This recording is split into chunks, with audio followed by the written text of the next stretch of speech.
Hello students, how are you? Welcome to online English classes of New St. Stephen Public School, Unit 3, Awal Kheda Agra by Dinesh Kumar Srivastav. Hello dear students, in this video I will explain you the third chapter from the book Vistas, and the name of the chapter is Journey to the End of the Earth, and it is written by Tishani Doshi. Tishani Doshi is the author or writer of this chapter. Students, this chapter, Journey to the End of the Earth, is a very interesting chapter. It is also full of knowledge about our world, or we can say our Antarctica. Student, I am telling you a small introduction about the chapter. Student, today we are much worried about the worsening condition of our ecology and environment. It is believed that man is responsible for global warming, which is causing climate change. We hear that ice caps are melting and glaciers are receding, but we seldom realize the real impact of the rise in temperature. A visit to the Antarctica makes it visibly clear. One can see ice shelves collapsing there. And students, generally all these problems are because of human beings. We human beings are responsible for this change in climate, and that's why we are facing so many troubles in these days, and definitely we will also face so many trouble in incoming years or incoming जो future time होगा. तो students, आइए शुरू करते हैं जो हमारा chapter है journey to the end of the earth, तो शानी दोषी. और पढ़ने से पहले हम देखिए पढ़ते हैं. If you want to know more about the planets past, present and future, अगर आप हमारे इस प्लैनेट, जिसको हम ग्रीन प्लैनेट, ब्लू प्लैनेट भी कहते हैं, यानी कि हमारा जो पृथ्वी है ना, ये हरी भरी रहती है हमेशा. और अगर हम इसके पास्ट, प्रेजेंट और फ्यूचर के बारे में पता करना चाहते हैं, the Antarctica is the place to go on one voice. तो जो अंटार्कटिका है, यानी जो अंटार्कटिका आपने सुना ही होगा अंटार्कटिका के बारे में, तो वो एक ऐसा स्थान है जहाँ पर हमको जाना होगा. वन वॉइस यानी समुद्री यात्रा करते हुए हमको वहाँ जाना पड़ेगा, और अंटार्कटिका से हमको हमारी इस प्लैनेट के पास्ट, प्रेजेंट और फ्यूचर सब के बारे में पता चल जाएगा. तो देखिए यहाँ से चैप्टर शुरू होता है हमारा. Early this year I found my self abroad a Russian research vessel. इस वर्ष के प्रारंभ में, अर्ली दिस ईयर का मतलब शुरुआत में ही, मैंने अपने आप को पाया एक रशियन रिसर्च वेसल में, है ना. रसिया का, एक रूस का जो रिसर्च वेसल था. रिसर्च का मतलब अनुसंधान करने के लिए, जो वेसल का मतलब जो जहाज भी कह सकते हैं हम उसको, है ना, जलयान भी कह सकते हैं. तो अक्सर कई जो जलयान होते हैं उनका यूज़ किसी न किसी तरह की रिसर्च करने में किया जाता है. तो उसी रिसर्च पर जो नरेटर हैं यहाँ पर, वो कहते हैं कि मैंने अपने आप को उस पर पाया. और उस रशियन रिसर्च वेसल का नाम क्या था? The Akademik Shokalskiy. क्या नाम था उसका? Akademik Shokalskiy. तो इस पर मैं सवार था, heading towards the coldest, driest, windiest continent in the world. और ये कहाँ जा रहा था, किसकी ओर आगे बढ़ रहा था? जो इस पूरी वर्ल्ड का सबसे ज़्यादा ठंडा, ड्राइएस्ट का मतलब सबसे ज़्यादा शुष्क, यानी बिल्कुल सूखा रहने वाला. विंडिएस्ट का मतलब हवाओं वाला, यानी जहाँ पर बहुत हवाएं चलती हैं, है ना, वो ऐसा कॉन्टिनेंट ये हमारे संसार का है, जिसका नाम क्या है? अंटार्कटिका. तो वो अंटार्कटिका की ओर जा रहा था. My journey begin 1309 degrees north of the equator in Madras. यानी मेरी जो यात्रा है वो इक्वेटर के नॉर्थ में, मद्रास में 13.09 डिग्री नॉर्थ से शुरू हुई. यानी जो इक्वेटर है, जिसको हम हिंदी में भूमध्य रेखा भी कहते हैं, तो वहाँ से मद्रास के पास से ही, उस समय चेन्नई को ही मद्रास बोला जाता था, तो वहाँ से मेरी यात्रा शुरू हुई and involve crossing 9 time zones. और उसमें जो 9 टाइम जोन्स थे उनको क्रॉस करना शामिल था, यानी मुझे जहाँ पहुँचना था उनके अकॉर्डिंग मुझे क्या क्या क्रॉस करना था। देखिए 9 टाइम जोन्स क्रॉस करने थे, 6 चेक पॉइंट्स क्रॉस करने थे, है ना। ये जो चेक पॉइंट को हम हिंदी में चौकियाँ भी कह सकते हैं। और साथ ही साथ 3 बॉडीज ऑफ वाटर, यानी पानी के कम से कम 3 जो है वाटर बॉडीज थी, जलपिंड थे, उनको पार करना था। And at least as many ecosphere, और कम से कम इतने ही जो इकोस्फीयर है, इकोस्फीयर को हम हिंदी में जयमंडल भी कहते हैं। ये क्या होता है? It is the part of the earth where life can exist, तो दैट इज़ कॉल्ड इकोस्फीयर। तो लगभग इतने ही मुझे इकोस्फीयर क्रॉस करने थे। तो by the time I actually set foot on the Antarctica continent, यानी उस समय जब मैंने अंटार्कटिका कॉन्टिनेंट पर वास्तव में अपना जो पैर रखा, यानी कि जब मैं वहाँ पहुँचा, तो I had been travelling over 100 hours in combination of a car and aeroplane and ship, यानी मैं लगभग 100 आवर्स की ट्रैवलिंग पहले ही कर चुका था जब मैं वहाँ पहुँचा। और ये ट्रैवलिंग मेरी किसके द्वारा हुई थी? एक कॉम्बिनेशन था कार का, एरोप्लेन का एंड शिप का, यानी इन सब की एक कॉम्बिनेशन के साथ मैंने 100 आवर्स की ट्रैवलिंग की थी। So my first emotion on facing Antarctica's expensive white landscape and uninterrupted blue horizon was relief. तो इसलिए जो मेरा फर्स्ट इमोशन, यानी मेरे अंदर जो पहला इमोशन आया जब मैंने अंटार्कटिका के उस एक्सपेंसिव का मतलब विस्तार, यानी जो इतना विस्तार से फैला हुआ वो चौड़ा वाइट लैंडस्केप जो था, क्योंकि वहाँ पर हमेशा बर्फ़ छाई रहती है, बर्फ़ जमी रहती है, तो इसलिए वो वाइट लैंडस्केप था। एंड अनइंटरप्टेड ब्लू हॉरिजन, और अनइंटरप्टेड का मतलब कह सकते हैं कि बिल्कुल जिसको कहीं पे भी अनइंटरप्ट किया गया हो, यानी कह सकते हैं कंटिन्यूअस, यानी जिसको बीच में कहीं भी रोका नहीं गया हो, ऐसा ब्लू हॉरिजन, नीला हॉरिजन माने क्षितिज। हॉरिजन क्या होता है? ये स्टूडेंट्स एक कह सकते हैं एक लाइन है जो अर्थ और स्काई को जोड़ती है, हम ऐसा मानते हैं बट रियल में नहीं है, पर ऐसा लगता है कि वो पॉइंट है जहाँ पर अर्थ और जो स्काई है दोनों मिलते हुए प्रतीत होते हैं। तो ऐसा लग रहा था कि जो अंटार्कटिका का ये जो वाइट लैंडस्केप है और अनइंटरप्टेड ब्लू हॉरिजन है, उनको देख करके जैसे ही मैंने देखा तो मेरा जो पहला इमोशन था वो क्या था? रिलीफ का, यानी मुझे एक चैन की सांस मिली। यानी मैंने उनको देख करके थोड़ा सा अपने आप को ये सोचा कि मैंने इतने लंबे समय तक यात्रा की, तो वो सब मेरा यहाँ पर आकर सफल हुआ। Followed up with an immediate and profound wonder, लेकिन इसके तुरंत बाद ही मैं एक इमीडिएट माने तुरंत ही मुझे एक प्रोफाउंड वंडर, एक बहुत ही गहरा आश्चर्य हुआ, यानी मैं एकदम आश्चर्यचकित हो गया। वंडर एट इट्स इमेंसिटी, किस वजह से आश्चर्यचकित हो गया?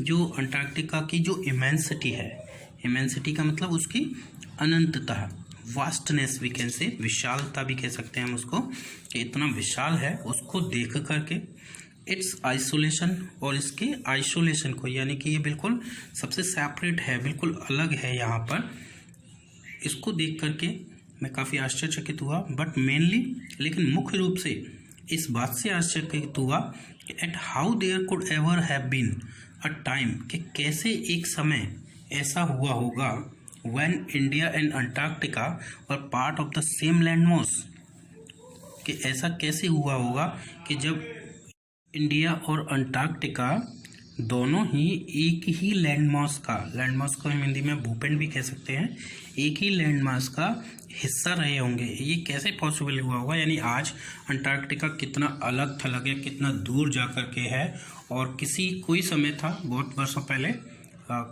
या बहुत क्या कहें कि हजारों करोड़ों वर्षों पहले, वो अंटार्कटिका और भारत दोनों एक दूसरे से जुड़े हुए थे, एक ही लैंडमास का दोनों हिस्सा थे। आज वो कितना अलग है, बीच में कितने सारे सीज हैं, ओशंस हैं, तो वो इस बात को सोच करके काफ़ी आश्चर्यचकित था कि ये सब कैसे पॉसिबल हुआ होगा।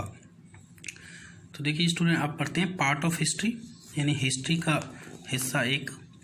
तो कहता है कि 650 मिलियन ईयर्स एगो, 650 मिलियन का मतलब हो गया लगभग 65 करोड़, लगभग 65 करोड़ वर्ष पहले a giant amalgamated southern super continent Gondwana did Indeed exist.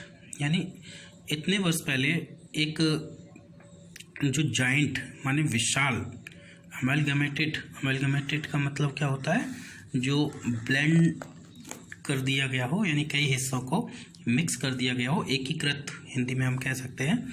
Southern super continent था, यानी जो सदर्न माने विशाल, सदर्न माने जो दक्षिणी सुपर कॉन्टिनेंट था, यानी कि महाद्वीप, जो जिसका नाम गोंडवाना था। डिड इंडीड एग्जिस्ट, वो क्या वास्तव में एग्जिस्ट था, विद्यमान था। सेंटर्ड रफली around the present day Antarctica, और वो जो इस समय जो अंटार्कटिका है, यानी इस समय जो अंटार्कटिका है, जो कॉन्टिनेंट है, उसके चारों ओर एक तरह से सेंटर था, यानी मेन वहाँ पर अंटार्कटिका ही था। अंटार्कटिका ही उस समय उस गोंडवाना लैंड का एक मेन हिस्सा था। Things were quite different then, और निश्चित ही उस समय जो चीज़ें थी, उस समय जो स्थिति थी वहाँ की, वो बिल्कुल डिफरेंट रही होगी। Humans hadn't arrived on the globe scene, और जो ह्यूमन बीइंग हैं वो अभी तक उस ग्लोब सीन पर वहाँ पर अराइव नहीं हुए होंगे, यानी अभी उनका जन्म नहीं हुआ होगा, उनकी उत्पत्ति नहीं हुई होगी। And the climate was much warmer, और जो क्लाइमेट है उस समय वो कैसी रही होगी, वो काफ़ी वार्मर रही होगी, यानी अधिक गर्म रही होगी। Hosting a huge variety of flora and fauna, और जिसमें कि बहुत सारी वेराइटी रही होंगी किसकी, फ्लोरा और फोना की, यानी कि जंतुओं की, और जो फोना वेजिटेबल या वनस्पति हम जिनको कहते हैं, ट्रीज प्लांट्स वगैरह, उनकी एक बड़ी वेराइटी वहाँ पर उस समय विद्यमान रही होगी। For 500 million years Gondwana thrived, और लगभग 500 मिलियन ईयर्स तक जो गोंडवाना लैंड है, लगभग 500 करोड़ वर्षों तक ये जो गोंडवाना लैंड है वो थ्राइव्ड रहा होगा, यानी फलता फूलता रहा होगा, प्रॉस्पर्ड होता रहा होगा। But around the time when the dinosaurs were wiped out and the age of the mammals got under way, लेकिन उस समय जब डायनासोर्स वर वाइप्ड आउट, यानी कि जब जो डायनासोर्स हैं उनको इस पृथ्वी से वाइप आउट कर दिया गया होगा, यानी जब वो वाइप आउट हुए होंगे, समाप्त किए होंगे या कर दिए गए होंगे। And the age of mammals got under way, और जो मैमल्स जिनको हम स्तनपायी कहते हैं, यानी कि जो एनिमल्स जो सक देयर यंग वंस है ना, और तो ह्यूमन बीइंग भी मैमल्स में ही आते हैं। तो जब उनकी उत्पत्ति यानी उनका युग गॉट अंडर वे यानी आने को होगा, यानी उनकी शुरुआत होने वाली होगी। The land mass was forced to separate into countries, तो इस लैंड मॉस को विवश होना पड़ा होगा अलग अलग कंट्रीज में सेपरेट होने के लिए, यानी किसी तरह से ये अलग हो गया होगा। Shaping the globe much as we know it, और इसने फिर जो ग्लोब है हमारा उसको वही शेप दिया होगा जो आज हमारे सामने है, आज जिसको हम जिस तरीके से हम उसको देखते हैं, जिस शेप में वो आज हमारे सामने प्रेजेंट है। तो नरेटर आगे कहते हैं कि to visit Antarctica now is to be a part of that history, कि अब हम अगर अंटार्कटिका को विजिट करते हैं तो वो उस इतिहास का ही एक अंटार्कटिका को विजिट करना उसी इतिहास का एक पार्ट बनना है, उसका एक हिस्सा बनना है। To get a grasp of where we have come from and where we could possibly be heading, और ये समझना भी है, यानी अंटार्कटिका में जाना ये समझना भी है कि हम कहाँ से आए हैं और हम संभवतः किस तरफ जा रहे हैं। It is to understand the significance और वहाँ को विजिट करना एक महत्व होगा या महत्व को समझना होगा किस चीज़ के, जो कॉर्डिलेरन फोल्ड्स हैं। कॉर्डिलेरन फोल्ड्स हैं, कॉर्डिलेरन का मतलब होता है जो समांतर पर्वत श्रृंखलाएं हैं, फोल्ड का मतलब पर्वतों से है। तो जो समानांतर पर्वत श्रृंखलाएं हैं उनके फोल्ड को हम मोड़ भी कह सकते हैं, मोड़ों के महत्व को। And pre Cambrian granite shield, और प्री कैम्ब्रियन का मतलब होता है अर्लीस्ट जियोलॉजिकल ईरा, जिसको हम प्रारंभिक भौमिक युग भी कह सकते हैं। उस समय जो ग्रेनाइट सील्ड्स बनी, यानी ग्रेनाइट के एक तरह से सील्ड्स का मतलब प्रोटेक्टिव प्लेट्स या उनको कवच भी कह सकते हैं, वो उस समय जो बनी उनके महत्व को समझना, साथ ही साथ ओजोन और कार्बन जो हमारे विद्यमान रहते हैं, है ना, उनको समझना। और साथ ही साथ एवोल्यूशन एंड एक्सटिंक्शन। एवोल्यूशन का मतलब क्या होता है, जो अपीयरेंस, यानी जब पृथ्वी पर कोई जन्म लेता है, कोई नई प्रजाति जन्म लेती है, उसे एवोल्यूशन कहते हैं। या फिर एक्सटिंक्शन का मतलब होता है टोटल डिस्ट्रक्शन, यानी जब कोई पूरी तरह से विनाश हो जाता है किस चीज़ का, तो उसे एक्सटिंक्शन कहते हैं। तो पृथ्वी पर किस तरह से एवोल्यूशन हुआ, किस तरह से एक्सटिंक्शन हुआ, है ना, ओजोन, कार्बन, ये सब इनका क्या महत्व, क्या जो है वर्क है इस पृथ्वी पर, तो इन सबको समझना है क्या, अब अंटार्कटिका को विजिट करना। अगर आप अंटार्कटिका जाते हो तो आपको ये सारी चीज़ें समझ में आ जाती हैं। It can get pretty mind blogging, और संभवतः ये आपको एक तरह से आपका when you think about all that can happen in a million years, जब आप सोचते हो कि ये सब एक मिलियन ईयर्स में, लगभग 10 लाख वर्षों में हो सकता है, तो it can get pretty mind blogging, तो ये लगभग आपका सिर को चकरा देने वाली बात होगी। माइंड ब्लॉगिंग का बॉगलिंग का मतलब क्या होता है, सिर चकरा देने वाली बात, पजल कर देने वाली बात, तो वो आपको पजल कर देगी, परेशान कर देगी। इमेजिन, चलो कल्पना करें, इंडिया पुशिंग नॉर्थवार्ड्स, जो इंडिया है वो पुश कर रही है नॉर्थवार्ड की तरफ, जैमिंग अगेंस्ट एशिया, एशिया को जैम करते हुए, यानी जैम का मतलब कसकर उस पर दबाव डालना, प्रेशर डालना, यानी वो एशिया पर प्रेशर डाल रही है India, to buckle its crust, यानी इसकी जो क्रस्ट है उसको बकल करने के लिए, है ना, बकल का मतलब होता है झुकाना, उसकी क्रस्ट को झुकाते हुए फॉर्म द हिमालयस, और हिमालय को फॉर्म कर रही है। यानी जो इंडिया है वो जो हमारा कॉन्टिनेंट है एशिया, उसको प्रेशर डाल रही है, उसको आगे की ओर बढ़ा रही है, और उसको बढ़ाते हुए, उसको झुकाते हुए, उसकी क्रस्ट को झुकाते हुए हिमालय का निर्माण किया उसने, और यह कर रही है। South America drifting off to join North America, और जो साउथ अमेरिका है वो ड्रिफ्टिंग ऑफ का मतलब खिसक जाना, वो खिसक करके नॉर्थ अमेरिका से ज्वाइन हो जाता है, या वो उससे ज्वाइन हो रहा है। Opening up the Drake passage to create a cold circumpolar current, और वो क्या कर रहा है, साथ ही साथ opening up the Drake passage, जो ड्रेक पासेज है उसको खोल रहा है, और इसको खोल करके वो क्या कर रहा है, जो ठंडी जो सर्क्यूमपोलर करंट है, यानी जो जिसको हम ध्रुव चक्रीय धारा कह सकते हैं, यानी कि जो हमारे जो पोलर रीजन होते हैं उनके चारों ओर जो बहने वाली जो करंट है, यानी कि हम उसको हवा भी कहते हैं, विंड की, तो ठंडी जो हवा है उसको चारों ओर बना रहा है, keeping Antarctica frigid, desolate and at the bottom of the world, और ये अंटार्कटिका को ऐसा करते हुए उसको वो फ्रिजिड बना रहा है। फ्रिजिड का मतलब बिल्कुल ठंडा बना रहा है, कोल्ड बना रहा है। डेसोलेट का मतलब बिल्कुल सुनसान कह सकते हैं, उजाड़ कह सकते हैं, बना रहा है। और जो वर्ल्ड है, पूरा संसार है, उसके बॉटम में पहुंचा रहा है, यानी उसके सबसे निचले भाग में पहुंचा रहा है।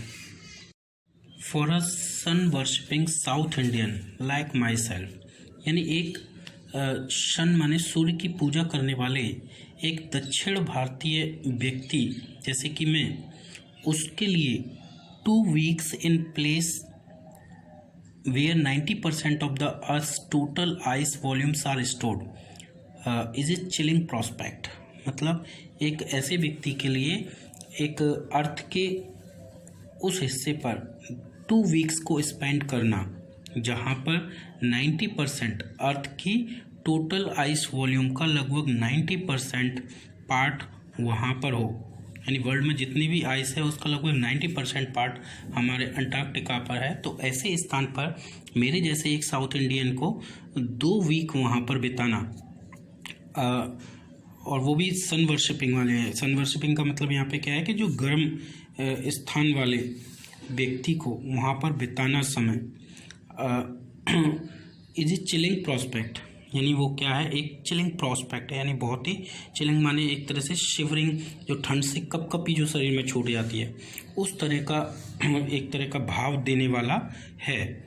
Not just for circulatory and metabolic function, और ये जो एक तरह की जो कपकपी है वो न केवल हमारी जो सर्कुलेटरी और मेटाबॉलिक फंक्शन है, सर्कुलेटरी कौन सी होती है हमारी, जो फ्लो ब्लड से रिलेटेड जो फंक्शंस होते हैं, और metabolic you know very well कि हमारी जो केमिकल रूटीन होता है हमारी जो बॉडी है उसके अंदर, उनको झकझोर देने वाली ही ये स्थिति नहीं होगी, but also for the imagination, बल्कि ये हमारी इमेजिनेशन के लिए होगी। यानी हमारे इंडिया में रहने वाले एक किसी भी व्यक्ति के लिए ये सोचना कि वो 2 वीक अंटार्कटिका जैसे ठंडे स्थान पर बिताएगा, तो मानो उसके अंदर एक फुरफुरी आ जाएगी, एकदम वो कांपने लगेगा, कि वो कल्पना करके भी इस बात की कांपने लगेगा।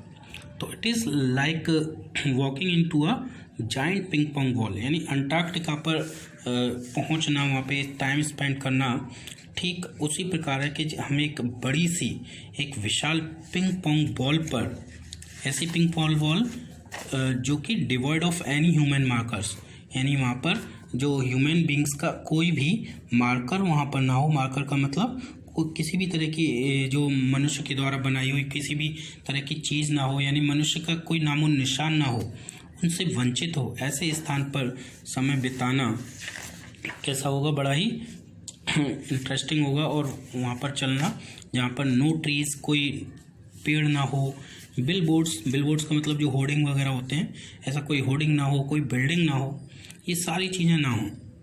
You lose all earthly sense of perspective and time here, यानी आप जब यहाँ आ जाते हैं तो आप खो देते हैं क्या, ऑल अर्थली सेंस, यानी आपकी जो जितनी भी अर्थली सेंस हैं, यानी पृथ्वी से संबंधित जो आपकी जो भावनाएं हैं।